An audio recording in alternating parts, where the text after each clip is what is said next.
Welcome. In today's video, we'll walk you through a quick and easy guide on how to search within unread chats on WhatsApp for PC using the latest update. This feature is perfect for staying organized and ensuring you never miss an important message. Let's dive right in. First, open the WhatsApp application on your PC. Make sure you're logged in and updated to the latest version to access this feature. Once the app is open, you'll see your list of chats displayed.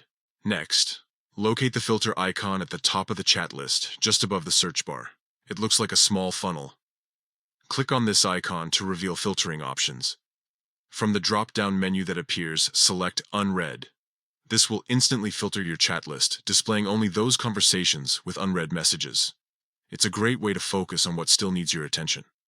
Now that your unread chats are filtered, click on the search bar at the top of the screen. Type in any keyword or phrase related to what you're looking for. WhatsApp will search within these unread chats and highlight relevant results for you. And that's it. With just a few simple steps, opening WhatsApp, applying the unread filter, and using the search bar, you can quickly find exactly what you need in your unread messages. This feature is a game changer for managing busy conversations and staying on top of your chats. If you found this guide helpful, don't forget to like this video and subscribe for more tips and tricks to enhance your digital experience. Thanks for watching.